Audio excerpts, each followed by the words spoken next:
Les éditions Télème présentent un enregistrement intégral de Meurtre au Mont-Saint-Odile de Nathalie Rouillet, lu par Olivia Dardenne. Samedi 7 octobre. Chapitre 1. Malgré la cagoule qui lui enserre la tête, Emma distingue, à travers le tissu de lin, les silhouettes éclairées par les flammes dansantes de 3 torches. Elle a compté 11 personnes tout à l'heure sur l'esplanade, 12 avec elle. Une belle bande d'imbéciles, pour choisir de marcher par une nuit de pleine lune sur un chemin aussi accidenté, les yeux bandés et les mains liées, sur les pentes du célèbre mont Saint-Odile. Elle commence à en avoir marre.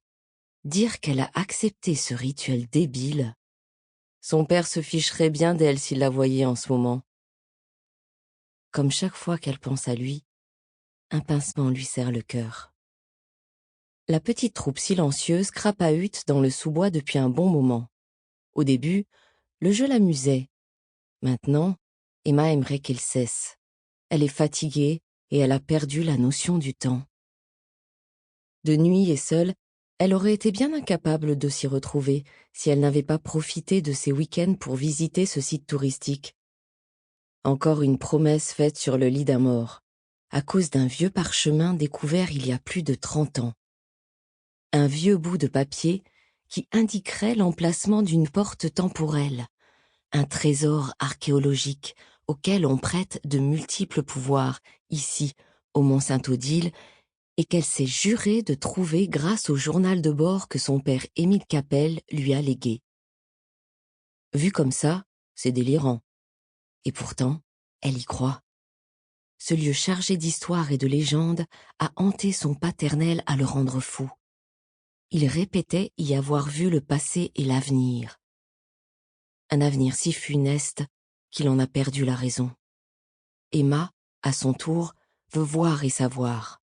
Alors, elle a répondu à une offre d'emploi, tout près d'ici, pour marcher dans ses pas. Malsain, aurait dit sa mère. Peut-être.